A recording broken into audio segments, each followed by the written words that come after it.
You can't just go make profit. Profit is just the outcome, what's left over when you have income minus expenses. Most business owners rely on their accountant and think, wow, this person can understand the spreadsheets and speak the jargon. They know what's going on. I'll leave them to deal with the numbers side of my business. But what they're dealing with is the compliance side. Why, in your eyes, is it important for you to be a business owner, say, compared to like an accountant who knows numbers but might not necessarily be a business owner? The thing about accounting is it's actually not complicated. It's 3 different types of numbers. There's business owners who self-sabotage growth because they haven't got the fundamentals right at the level that they're at. When people are ignoring the money side of the business or understanding it, they're basically living in fear, living in anxiety, not making decisions. What does this look like in terms of actually implementing it into your business? This might kind of sound complicated, but it's really not. It's only a handful of numbers, like half a dozen numbers that I want people to know. Number one for me is... Hello, everyone. Welcome back to another episode of the Life by Design podcast. On this week's episode, I welcome Gavin Smith. Gavin is the founder of the Profit Analysis and the creator of Profit Cashflow Mastery Program. A former CFO turned entrepreneur, he's built and scaled multiple 7-figure businesses and coached hundreds of business owners to gain control of their numbers and grow more profitably. Known for his practical, no-fluff approach, Gavin is on a mission to lift the business's success rate by making them financially simple, clear, and actionable. If you're ready to finally understand your numbers and use them to make smarter decisions, then this episode is for you. In this week's episode, expect to learn how to simplify money, how your emotional state can impact your money, the ins and outs of money in business, money psychology, and much, much more. Enjoy the episode. Mr. Gavin Smith, welcome to the podcast. Thanks for having me. Glad to be here. We crossed paths, black belt world. Then I had you come and speak to the guys in the inner circle. And one of the things that I loved about you, and one of the things that I love about just a handful of people in the game of money, is the human component. And for me, previously working with accountants and people in the world of money, it wasn't that uncommon for me to leave the meeting or the catch up more confused than I went into it. And yeah, having had a lot of conversations with people around money, it's wild how many people are uncomfortable with it. And you do an amazing job of dissecting it and making it simple, which I'm excited to talk about today. But for those that don't know much about you or the work that you do, can you give them a 60, 90-second spiel of who you are and what's got you to where you are today? Yeah, absolutely. So I am a finance coach for business owners, industry agnostic. It doesn't matter what business you're in or what stage you're in. The finance games and the rules work the same. And what I really do is teach people how to understand and use their numbers so that they can master profit and cash flow within their business. I do this by using my signature system, which I call the CFO system. And that's what I install and plug into people's businesses. And where that system has come from is my pretty unique background, which is that I was an accountant to begin with, the standard kind of accounting journey, university, chartered accountant, etc. Then I went down a very commercial pathway for about 10 years. And so I worked for a global marketing agency in London, listed on the London Stock Exchange. So very commercial set of skills were gained, like buying and selling businesses, running a global business, basically mastering numbers and how to use them commercially. But then the more interesting part, or what makes me quite unique, is I'm actually a small business owner these days. I'm an entrepreneur. I've got multiple businesses startups that I've built and scaled to 7 or 8 figures. And it was how I took my background in numbers, used it in my own businesses, that I now actually love teaching other business owners how to do. So I created this way or system of understanding your numbers, which is about making it really simple and practical for everyday business owners to be able to actually really harness the value or the power of the numbers within their business. So that's what I teach. So what in your eyes, or why in your eyes, is it important for you to be a business owner, say, compared to like an accountant who knows numbers but might not necessarily be a business owner? Yeah, well, I mean, the thing about just the typical accountant that's out there, and this holds true for at least 90%, I would say, of business owners and their relationship with their accountant. Their accountant's job is compliance. It's doing their BAS returns, doing their tax return, understanding the legal structure, essentially keeping them out of jail and trying to minimize tax at year end. And so the typical accountant's business is made up of 90% plus earning income by doing the same tax returns over and over and over. So they're not necessarily commercial business people. Yes, they can read the language of numbers, they can understand the jargon, but they're not the most commercial people. They've not necessarily ever run multiple businesses or built startups to where they are. They've just gone through a pathway of learning how to navigate the tax system and the compliance side. And unfortunately, though, most business owners rely on their accountant and think, wow, this person can understand the spreadsheets and speak the jargon. They know what's going on. I'll leave them to deal with the numbers side of my business. But what they're dealing with is the compliance side. They're not in your business day to day making decisions that are going to, should you hire this person, fire that person, invest in marketing, open this new territory, buy that equipment. They're not in your business day to day. That's on the business owner to understand and make those commercial decisions. And first of all, you haven't got that daily access to your to your accountant to make those decisions. But even if you did, they're probably not the person for it anyhow. They're a tax accountant at the end of the day. So yeah, many people fall into this mistake or trap of kind of relying on other finance people. They think either the bookkeeper or the accountant's got them covered, but the bookkeeper does data entry and basically focuses on one transaction at a time, and the accountant does compliance. Day-to-day decisions is on the business owner. They need to know and understand their numbers to be able to navigate the world of business from a finance perspective. Do you have a lot of people come into your world who are quite disempowered when it comes to numbers? I think when I think about my own experience, and I'm very much a work in progress, I think I've asked every accountant and every bookkeeper to educate me more on numbers, and at no stage has any of them educated me more. So there's always been this simmering angst of, if this person leaves, I'm no better for having them on board. Yes, they've kept everything up to date, but I'm no more knowledgeable than I was 6 months, Yeah. 12 months ago, etc. When they took the books over. Yeah. And a lot of people find it quite disempowering to have a conversation with the accountant because they Yeah. go to them asking for knowledge and instead they get bamboozled with jargon and more spreadsheets that actually don't help them. And they leave that conversation even more confused than going into it. Um, so absolutely, like this is a key part of what my business is all about. It's actually about the education side of it, which is so empowering for people. And the thing about accounting is, or finance inside of your business, it's actually not complicated. It's just wrapped up in jargon and people who don't know how to communicate to regular people, which make it feel confusing. Whereas when you actually strip away the jargon and actually use simple words and just explain from a base level what's actually going on to people, the basics of it, it's actually not hard. Like people hold these kind of money stories from high school or something that I suck at maths at school, so I can't be any good at this side. Like if you can do plus and minus, you've got it covered in terms of the math. You just need someone to be able to show it to you or explain it to you in plain English so that you can actually understand it and see how to apply it in your business. But yeah, it's really not that hard. It's just that it's caught up in an industry that's filled with people who don't know how to communicate and filled full of jargon. Do you notice that personally, the human component to it? And the reason I ask that is, in my world, in terms of coaching and personal development, I've kind of taught across so many different topics, many of them taboo, sexuality, psychedelics, shadow work, etc. No topic did people lose their fucking minds like money. So I'm guessing you probably experienced that firsthand.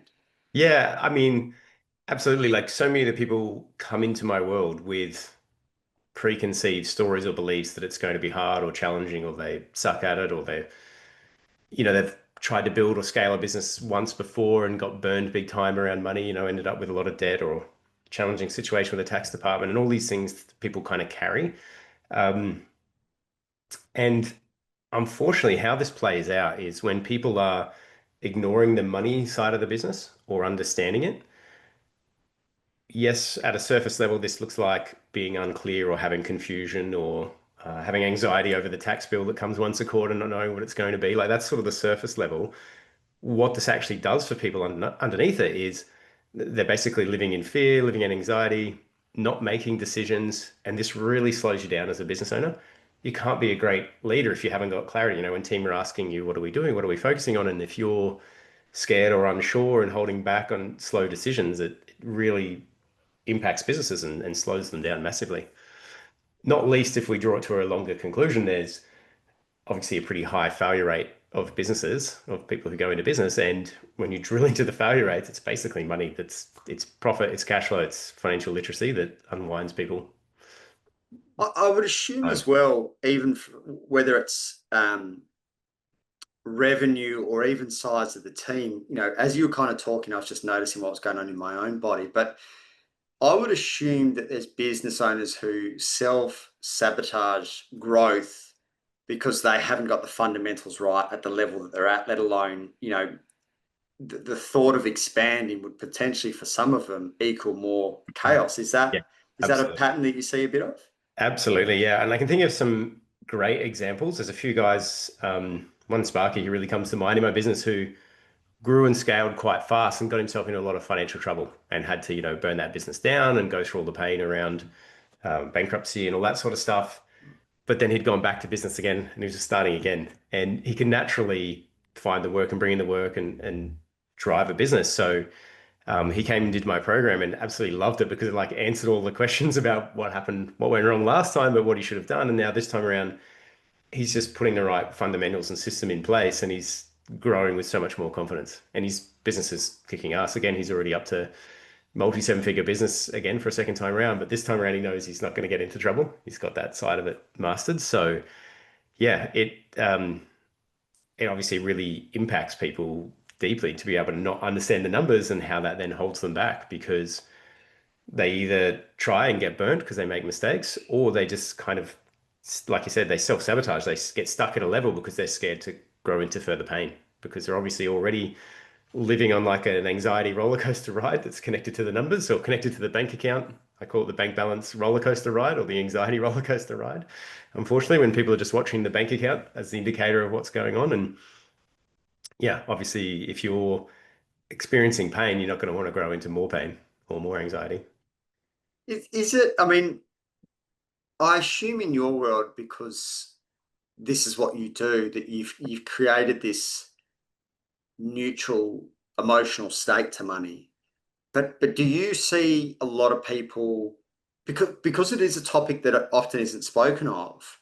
I remember openly talking, in one of my sessions about it, about some of the patterns I saw in myself, and then all of a sudden everyone was like, "Oh, I do that as well," and I was like, why isn't this an open conversation? But do you see the emotional component to money a lot in your world with people that come into your world? Yeah, yeah. And I'm absolutely not immune to it either. Like, Mm, I still experience it all the same. If I'm coaching somebody else on their business, I can be less emotionally connected to the highs and the lows because it's obviously not me in that situation.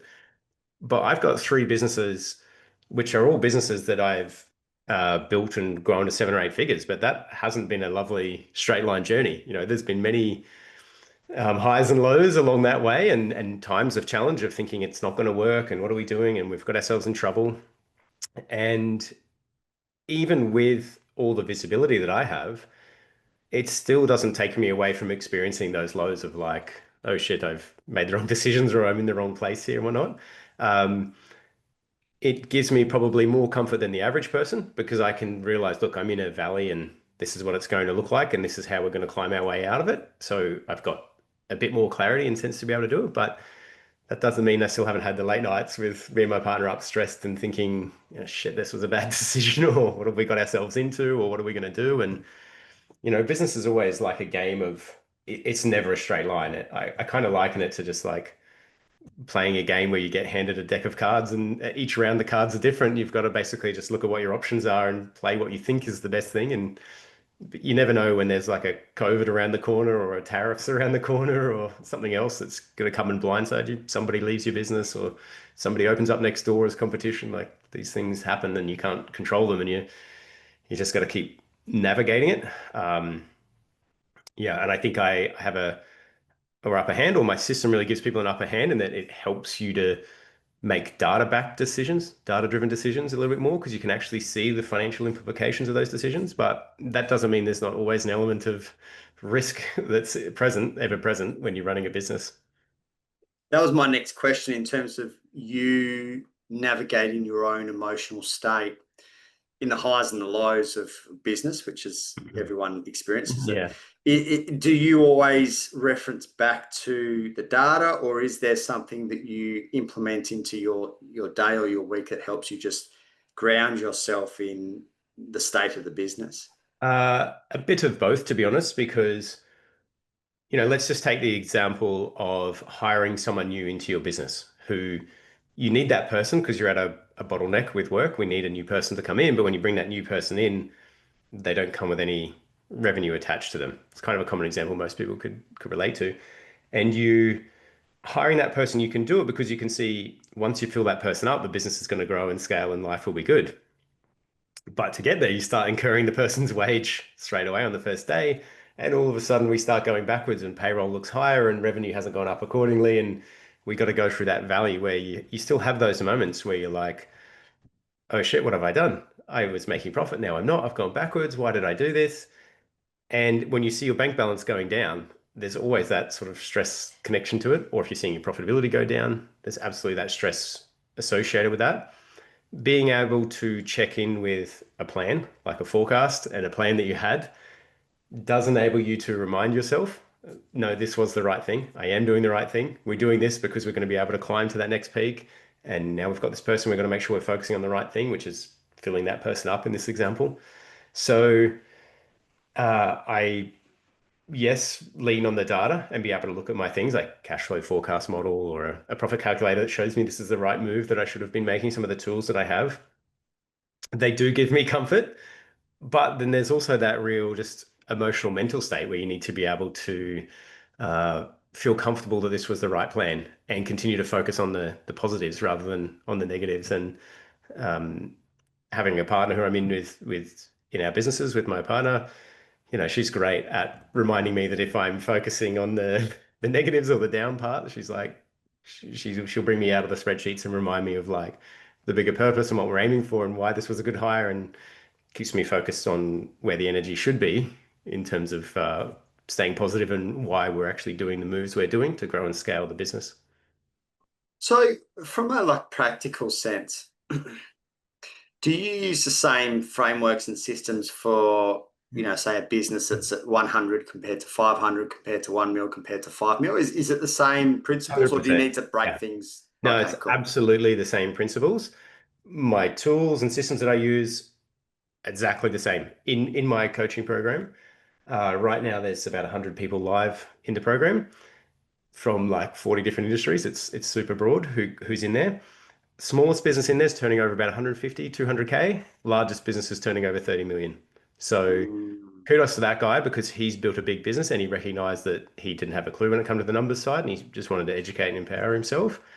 Um, Obviously, they're the outliers on either side within the program, but it's the exact same tools and framework that I teach everybody. It does the exact same thing. So you've got, when it comes to the numbers side of your business, there's three different types of numbers. There's P&L for profitability. How well is the money-making machine doing at making money?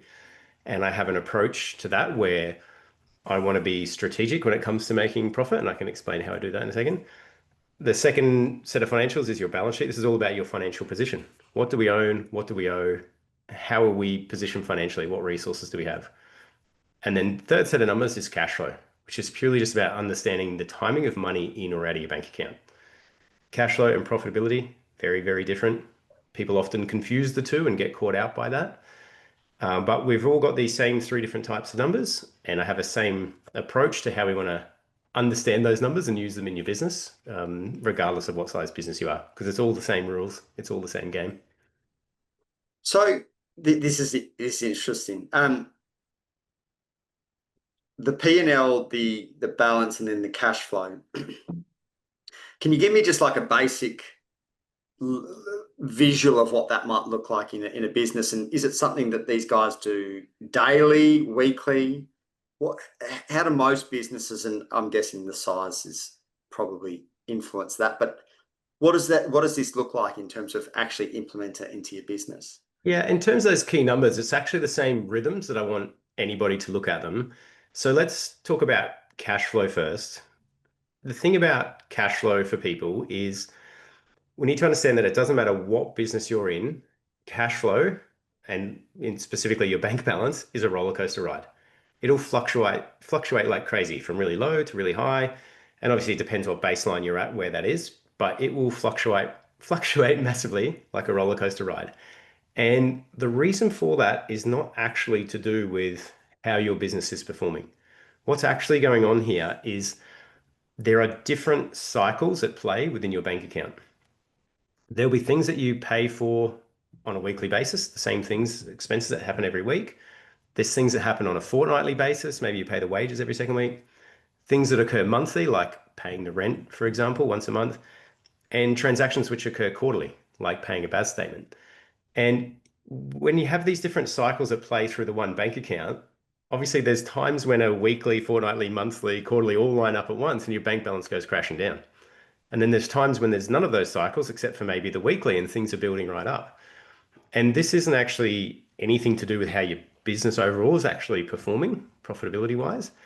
And so when it comes to cash flow, as a basic thing, I want everybody to have a cash flow forecast in place. This is where we look at what the patterns are going on within your bank account. What are the different cycle timings that are at play? And we can just project those cycles forward. And through doing that, you can see what your bank balance is going to be on a weekly basis, any week, 12 months in advance from where you are now. And yes, it won't be 100% accurate, but it'll be 90% accurate. It'll go up and down a little bit based on how your business is performing. But those general cycles of when the rent's due, the BAS is due, those kind of things, they're known costs and they're the same every week, month, quarter, etc. And so we can map those out and we can instantly see when are those low points that give people the real stress and anxiety about those business. We can see them weeks in advance. And it does take away a lot of the shock or anxiety that people live in of getting those surprise bills and stuff when you can actually see it coming weeks in advance. And this is the same regardless what size business you're in. Fundamental tool number one for me is get a cash flow forecast in place. Anybody who does my coaching program, we do it within a week. It's done in the first 7 days. First thing we take anybody through, because you want to have clarity over cash flow straight away, just to know that you're safe, know what the highs and lows are, know if there's any key issues we need to face. So that's dealing with the cash flow circle. The other set of numbers, P&L, profitability. When it comes to profit, again, we're all playing the absolute same game here, regardless of whether you're at startup, 100K, 500K, mil, 10 mil. It's the exact same set of rules. The thing about profit is you can't just go make profit. Profit is just the outcome, what's left over when you have income minus expenses. And yes, you can engineer profit and create the profit you want to have, but you can't just make profit. It comes down to how well you manage the two things in front of it, the income and the expenses. And at a basic level, if you want more profit, you either have more income or less expenses, and that's going to result in more profit. So at a real basic level, we're all playing with the game, right? Income, people paying you for the value for the services and products you're delivering. Expenses, the costs you're incurring to make those sales, to make that happen. What I want to teach people, or my like signature kind of method around this, what I call the profit formula, is where you go one or two layers deeper on that formula and you just break down the different components of it. For example, income, we want to split that into price and volume. And so now all of a sudden we start looking at real world things. How much are we charging? What strategies are we pursuing around price? Are we a cost plus? Are we a value proposition? Are we market dependent? Or the other part of income is just volume. Number of customers, number of members, number of deals, number of homes you build, whatever industry you're in, there's a different metric for it. But your income is just price times volume. And when you start looking at the pricing and the volume level, you start seeing real world commercial things you can pursue. For example, around the volume, you want to understand what's my business's capacity? What are the KPIs around it, in terms of how many leads or conversions or my sales conversion rate or these kind of metrics that drive volume. And all of a sudden you start to be able to make what is theoretical profit, income minus expenses, go a layer deeper and start actually seeing, well, what are the key numbers in your business that matter? What's your pricing strategy? What's your volume? How many customers are you seeing? And likewise on our expenses, we need to break the expense side of the equation down into what are what we call variable costs, things that are going to go up and down in proportion to income. If you're a bar and you do double the sales, you're going to have to buy double the amount of beers and burgers and things to sell. And what are fixed costs? Just the overheads and the rent. And getting to know these key numbers that drive your profit or your profit equation, the power in knowing these numbers, and this might kind of sound complicated, but it's really not. It's only a handful of numbers, like half a dozen numbers that I want people to know. And I look at any business, regardless of whether it's the $30 million, a $10 million, a 200K, a startup even, these are the same half a dozen numbers I want to know. Because from here, again, this comes down to being strategic about creating profit. Because we can work out from these half a dozen numbers, which ones can we change, which ones can't we change? Where should we put our efforts? So strategy, like the literal definition of that is prioritizing limited resources. And so it's about like looking at being strategic about profit means prioritizing my limited resources in the time and energy and effort I've got to spend, spending it in the right parts which are going to make my profit grow. Which ones are the numbers can I change? Is that making sense? Yeah, it's really interesting. I think And I'll probably. from a practical sense, um, and why this is a really amazing tool for business owners to learn how to do is because it'll serve you for life in business, regardless of what stage you're at. If you have the ability Mm, to be able to look at your profitability and find what your next right move is. And so if I talk about a practical example, my beach bars that I own, we've gone from being we bought $1 million loss-making bar. I was losing about 150K a year. Turning over about $1 million is what we bought. 7 years later, we have three bars turning over 10 mil. And it's not been a straight line. It's been a zigzaggy journey to get there. But every quarter we look at our profit formula, and through that, we've always been able to see what should we focus on this quarter? Is it about better cost control? Is it about more marketing because we need more customers? Is it about better leadership and getting more out of our team? We can just keep looking at our profit equation and see kind of what is the constraint in here that's stopping us from being the next level? What do we need to solve? And just focus on that next right thing. And it's just been this purposeful, strategic growth of our profit over the journey. it And it's, makes. Sorry, you go, mate. You go. I was just going to say, and it's the same regardless of what business I'm in, it's the same approach. And it's what I teach people how to do, the exact same method. It makes sense to the logical mind, everything that you've said. Um, do you still find that there's people that might come to you and still want to outsource these numbers despite the fact that you've simplified them to the nth degree because they might be carrying stuff around money because the reason I say this, I found it really interesting. I listened to a Cody Sanchez and Lewis Howes podcast, and Hmm. Lewis asked this really good question. If money was to walk into the room, what would you say is your relationship to it? Mm. And it's a really cool question. And I was with my partner at the time. We're kind of talking through it. And it was interesting because Cody's like, oh, I think she said something like, I'd give it a high five. And I'm like, yeah, you've got clean energy towards money, clearly. Yeah. But do you look at this and go, this is really simple, and yet there's still people that feel disempowered in their money? Is that still a thing that comes up, or people generally get a grip on it? Um, I think naturally the people I attract to my program are people who are ready to want to take ownership for it Yeah. and to learn it. Mm. So, yes, I come across people who just think they can outsource the money side of their business and leave it to other things. Um, there's some great quotes from like Richard Branson, who was someone in this space who thought he could just outsource the money to a certain level, and then he got really caught out and realized he needed to go and learn the number side of it. The thing about when you're outsourcing it to somebody, you're forever reliant on somebody else, Mm. disempowered to make decisions in your business, relying on somebody else to make key decisions because you don't have visibility or confidence about what you're actually doing. So, like, I firmly believe that the numbers side of business is something that everybody needs to learn and understand if they want to be able to grow and scale their business to a certain level. And by outsourcing it to somebody, you are forever exposing yourself to the risk that someone is going to take you for a ride. There's plenty of stories out there of the fractional CFO or external CFO who was embezzling funds from the owner because the owner just has no idea what's going on in that space. And I'm not saying you need to be the accountant or do the work or even do any of that. You can absolutely have bookkeepers or internal people in your business who are actually doing the doing of the finance and stuff.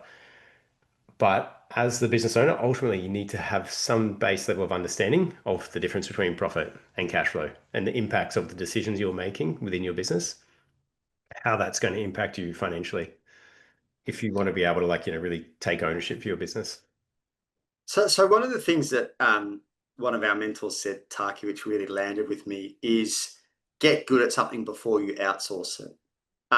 Which to the average mind wouldn't make sense. It's like, we'll outsource it as quick as possible. But to your point, you become at the mercy of someone who knows, when you don't. So am I hearing you correctly in saying, even if at some stage you want a CFO or you want to outsource it, start with having a deep understanding of your numbers and of money before you outsource it?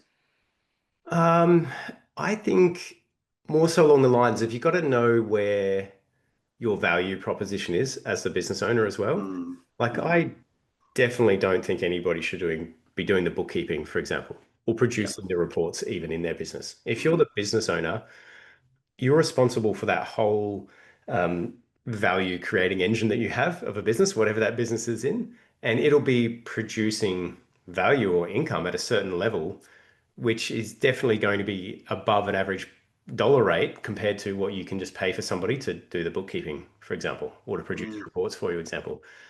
I'm absolutely not saying you need to understand at a base level or do that work, and definitely don't agree that you need to do it before you outsource that kind of stuff. All I'm saying you need to have as the business owner is that fundamental kind of education and understanding that you can navigate the finance side of your business and be present in any kind of conversation, be that with an accountant or be that with internal teams about where we should be prioritizing our resources and what decisions we should be taking because you know the finance impacts of them. And so there's plenty of people who come to my program who have a business of a certain size, and they'll often say, look, can I get the bookkeeper or the internal accounts person to do your course? And absolutely, in those situations, I'm like, 100% have your internal finance person definitely do all the basic education and watch the things. But as the business owner, there's like a minimum standard here of stuff you need to know and understand. And you need to be present at all these key meetings where I'm going to show you clearly like what's going on in your numbers and what decisions you should be taking and how you can use this method to make great decisions. And so in those situations, there's often a partnership kind of going on where someone might be doing the doing, but ultimately the business owners have to be present, have to understand this stuff at a level to be able to, yeah, basically harness the power of numbers in their business. Do you find that what one thing that I've noticed, which will be interesting to see if this shows up in your world, is a lot of people, I don't know if you know, have you ever heard the term attachment styles? Uh, Educate me some more. So we all have attachment styles. We're either secure, like simply put, we're either secure, anxious, avoidant, or Got anxious, it. avoidant. Yes. Yep. And I remember a mate kind of taught me about this, that often your attachment style will show up in your relationship with money.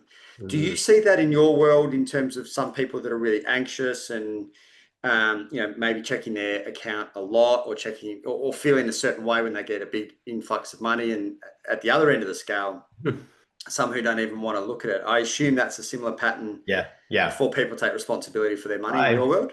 I've never looked at it specifically with that lens, but I would 100% agree that I see that sort of playing out, and Mm, particularly people's inherent personality types and traits show up exactly in the way they utilize money or interact with money.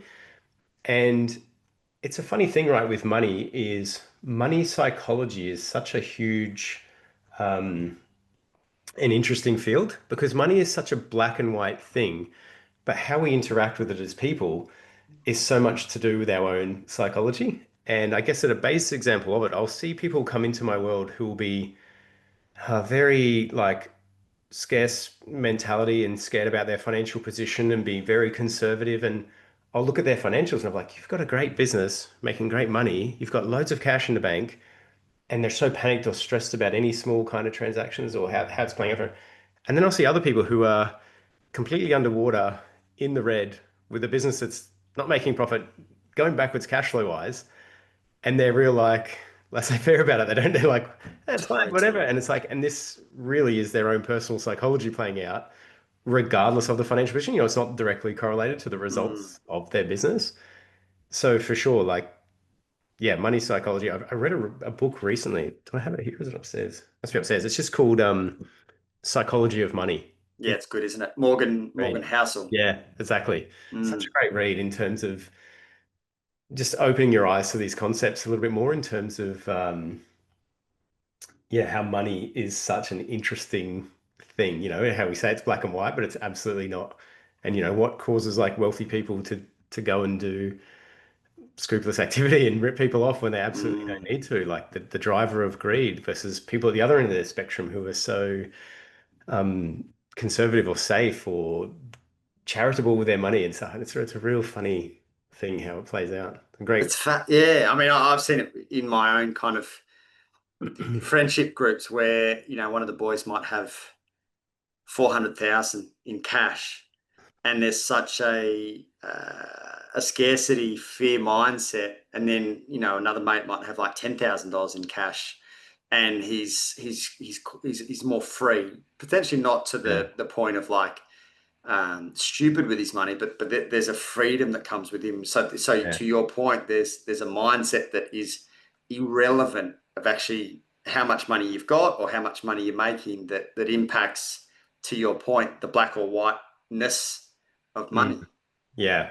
I also found in that book really interesting how the ways we approach risk around money in terms of making money is very different from the keeping money. And lots of business Mm, owners make their wealth through entrepreneurialism, which is a very risky thing, betting their money and taking risky decisions to grow and scale a business. But then once they've generated wealth, the way you need to keep that wealth is very, very different. And, in terms of never making a risk any bigger than a small portion to put any of the capital at risk and stuff, which is very different from the entrepreneur mentality.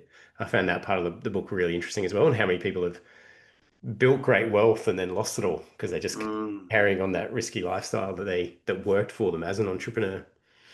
Yeah, as someone, I don't know if you know this, but as someone who went bankrupt 6 years ago, just through poor decisions, really, it's always, I've found it really interesting working through my own stuff over the last 6 years, and to your point, really understanding the psychology, my own psychology around money, um, because I found it really challenging just to work with an accountant and get a P&L and feel just as disempowered and often more confused in the role that they played.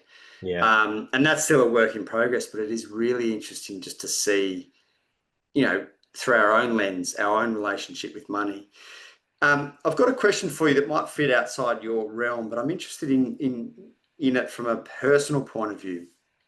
So my partner and I do a weekly money date, Hmm. which is both personal and professional. But do you do that? And how do you navigate personal money compared to like business money, so to speak? Yeah. Yeah. So my partner, for clarity, is also a ex-accountant, chartered Uh, accountant, ex-CFO. She's not in that space anymore. She's a wellness coach and running our Pilates studios that we own.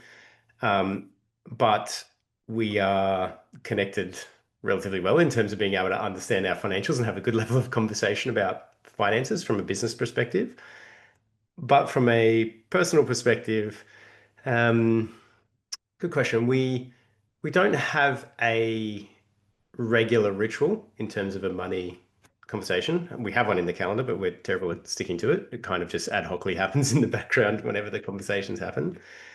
And we're kind of in a phase of our life where we're still in that entrepreneurial phase where we're quite, I would say, risky with our money. Like we keep a certain pile of cash and we kind of have a mental threshold. We don't want it to be any lower than that. But otherwise, the cash that we have is kind of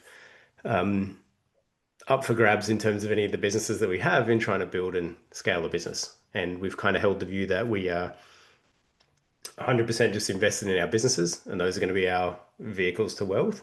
And as a journey of business owner journey, we're like 5, 7 years in on different businesses, and they're just starting to like hit their straps in terms of generating dividends and wealth and profits coming out of them. And so it's only really becoming an issue for us now, not an issue, but becoming a topic for us now about what is our next right move? What are we going to do with wealth? What's an exit strategy on the business and what does that actually mean? And so, yeah, we're still navigating those conversations, to be honest. And I don't think we're the model people in terms of we're great with business financials, and we do actually translate some of that to our personal financials, and that we actually have a zero account set up, for example, for our personal money. We have the bank feeds going through there, and we have like a cash flow report, and we look at our personal finance as accountants would. What was the profitability? What does our balance sheet look like? That kind of stuff. Um, but we don't have the best patterns around or habits around how regularly we look at it and clear strategies of this is actually what we're doing from a personal wealth perspective as yet. Have you heard anyone do it well? Like we like, and realistically, I'll probably join your program at some stage, and this will be ironed out. But it's interesting because people ask me. We talk about money date. I talk about on socials a bit. We have it before our date night on a Thursday night. Yeah. Um, and I've got like a simple thing that I go through in terms of my own kind of profit and loss of business. Then we will look over our personal account over the last 7 days and just because we've both noticed previously that we're quite avoidant. So to actually look at the last 7 days, I used to not want to look at it, but now to look at it and go, oh, there's a subscription that we don't use anymore. Have you seen anything in your line I of mean, work where you're like, we do utilize the barefoot investor style stuff yeah, in that someone we was have mentioning multiple bank accounts. We have a fire account that doesn't get touched. We have a spending account which does get touched. And we have kind of basic transfers and stuff set up in place so that as money lands, it just gets shot out into different accounts and we kind of live by that. But I would say we're not hard and fast with that rule. If we want to do something or invest in something else, we will chop and change money from wherever we need to do it. it. In terms of, for me, like a role model of who I look to in terms of what to do with money is I actually have a business partner in the bars. So my bars that I own, the backstory on that is myself and a friend from school. My friend's a chef, hospitality guy. I'm an accountant, business type guy. And we both worked for this business owner here on the Sunshine Coast who owns many businesses. And at the time, I was doing some contract CFO work for him. My mate was an operations director for some chain of cafes he owned. We found this site. Me and my friend couldn't afford it. So we went to our, at the time, boss and was like, hey, how do you fancy backing us into this business? And it was over a simple beer conversation. And the guy was like, are you guys going to do everything? We're like, yep. Do I have to do anything? Nope. And he's like, all right, I'm in. And so he put up most of the cash. We put in what we could to get the venture started. And, 7 years later, great investment for him. It's turned into a $10 million profitable business. And we've paid out all any debts or separate money that we had. And we all own it a third and work great as business partners these days. But the relationship started with, he was dad for the two of us essentially in this conversation. But this guy is actually a pretty wealthy business owner. He owns lots of businesses. He's generated great profits year in, year out across the journey of his business. He's in the next realm of wealth compared to myself or most people I know, put it that way. But you would absolutely not know it from the outside. Drives a very unassuming car, lives in a lovely house, but not over the top in any way. And him and his wife have that relationship where he's quite entrepreneurial. We were just talking before from the book about being entrepreneurial versus being conservative. He's very entrepreneurial, but his wife's very conservative. And as a partnership, it works really well because I've had this conversation with him about, how they look after their money. And while he is happy to pursue risky business interests, it's only of a small portion of the wealth that he's allowed to play with.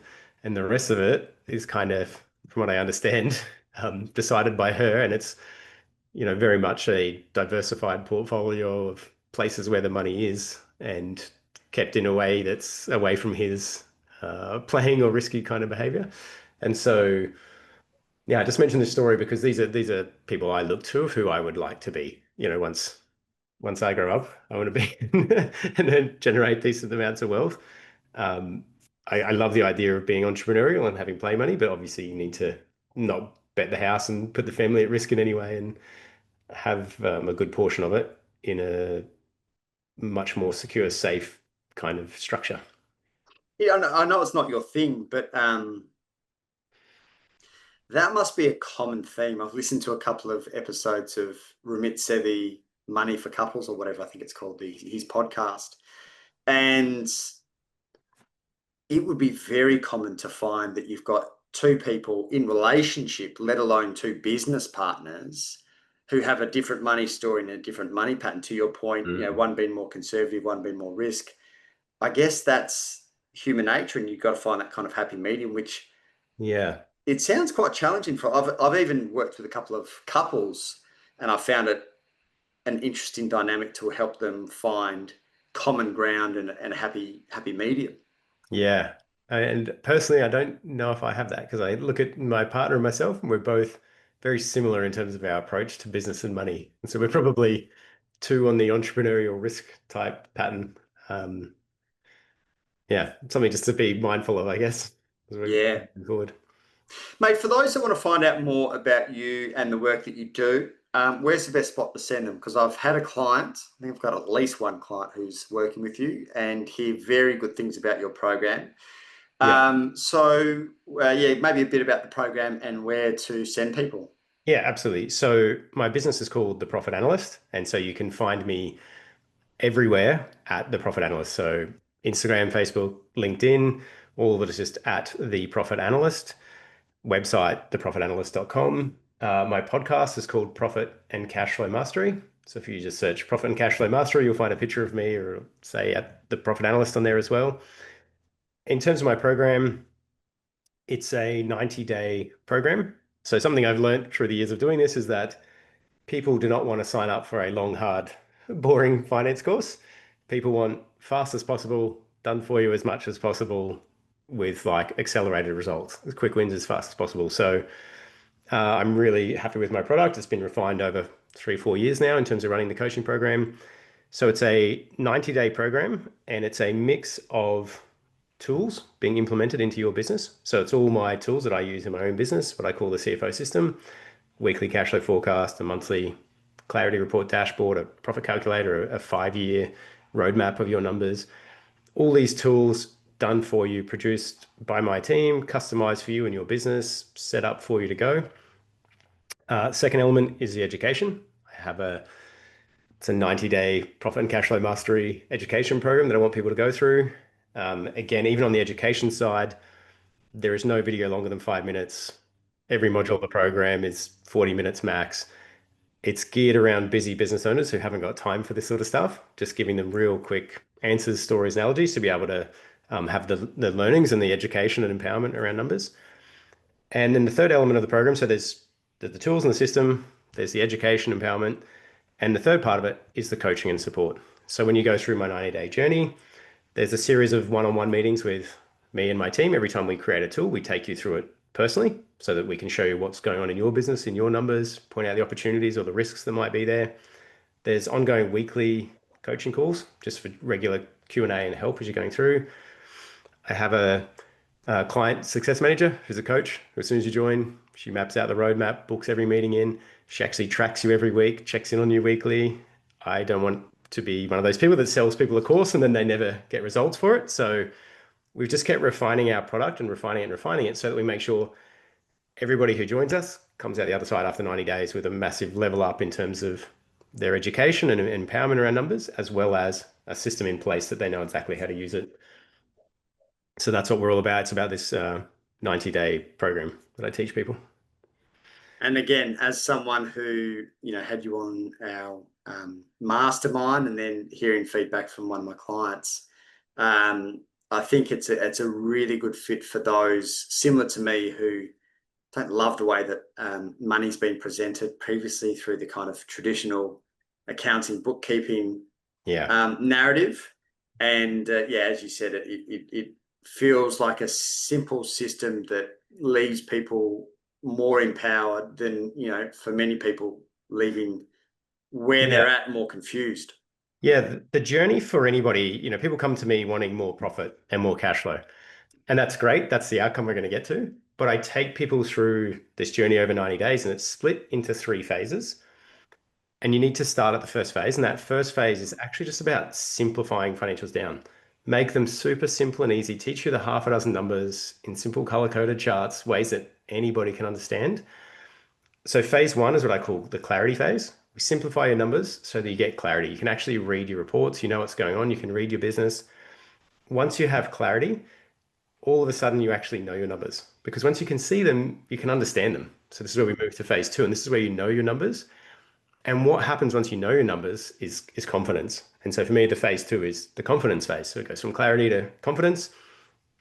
Confidence is where you know what's going on within your business. You can read the numbers, you can interpret what's happening, you know why the results are what they are, you know what you want them to be.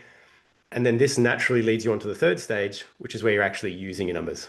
And once you start using your numbers, this looks like making data-driven decisions, confident decisions where you know the outcomes of the decisions you're making before it happens. And what happens once you're actually using your numbers well is growth, is profit growth, is better cash flow.